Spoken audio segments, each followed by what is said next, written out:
Donald Trump. Congress investigation of Russian hacking claims ridiculous. The top Senate Republican has revealed Congress will investigate a CIA assessment that Russia interfered in the November election on behalf of Donald Trump, an intelligence conclusion that the incoming commander-in-chief has called ridiculous. Senator Majority Leader Mitch McConnell said Monday he supports a bipartisan investigation into whether Russian hackers influenced the presidential elections. WSJ's Jerry Seib and lunch breaks Tanya Rivero discussed the political ramifications of the allegations. Photo. Getty.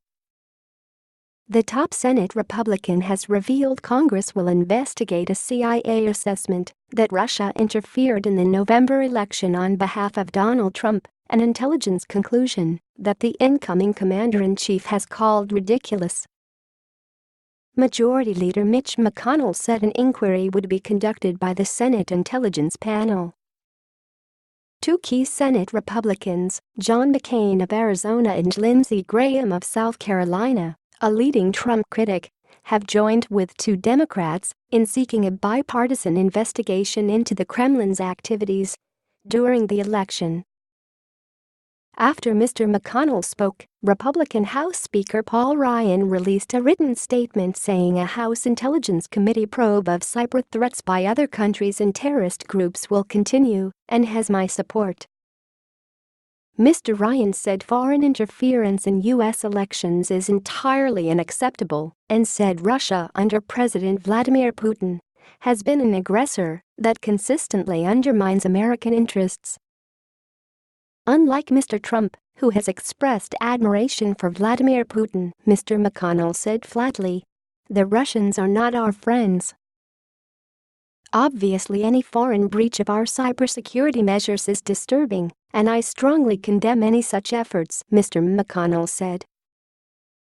Asked about Mr. McConnell's support for a congressional probe, Mr. Trump's spokesman Jason Miller said the focus on Russian interference in the election is an attempt to delegitimize President-elect Trump's win.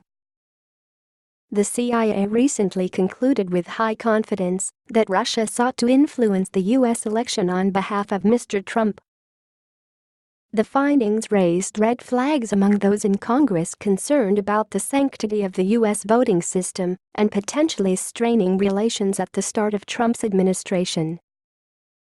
Mr. Trump said on Sunday the recent CIA assertion that Russian hacking had sought to help his candidacy was ridiculous and praised ExxonMobil CEO Rex Tillerson, who has emerged as the leading contender to lead the State Department.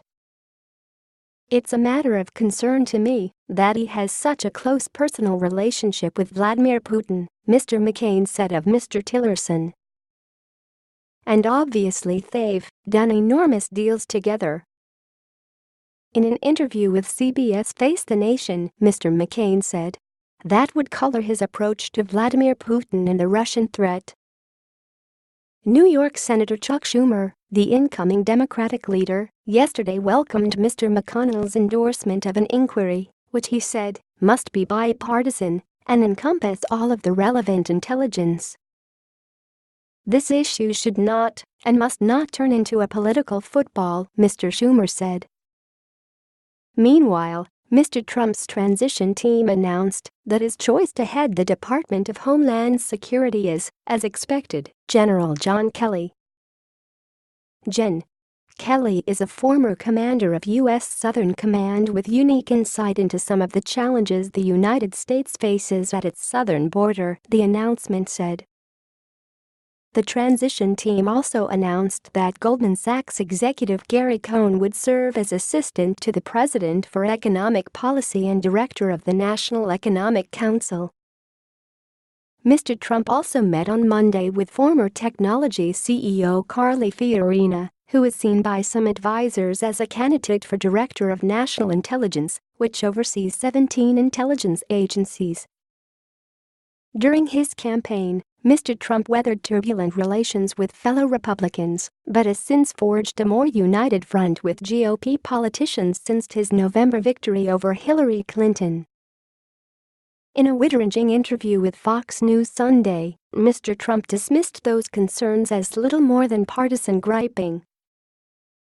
"I think the Democrats are putting it out because they suffered one of the greatest defeats in the history of politics in this country. And frankly, I think they're putting it out. And it's ridiculous," Mr. Trump said. The incoming president said he did not necessarily oppose calls from President Barack Obama for an inquiry into the 2016 campaign hacking, but said it should not be solely focused on a single culprit. "If you're going to do that, I think you should not just say Russia. You should say other countries also, and maybe other individuals," he said. The White House has said the probe would focus on any breaches by other countries along with hacking committed in previous elections. The White House embraced the congressional inquiry, saying it is certainly warranted when you consider the stakes and the consequences. Mr. Trump's decision-making on whom to select for Secretary of State has stretched out over several weeks. He has been considering former Massachusetts Governor Mitt Romney, a one-time vocal Trump critic, Senator Bob Corker of Tennessee, who leads the Foreign Relations Committee, as well as Mr. Tillerson, the oil industry executive who met twice with Mr. Trump during the past week. In the television interview, Mr. Trump pointed to Mr. Tillerson's deep relations with Moscow as a selling point. As ExxonMobil's head, he maintained close ties with Russia and was awarded by Putin with the Order of Friendship in 2013, an honor for a foreign citizen.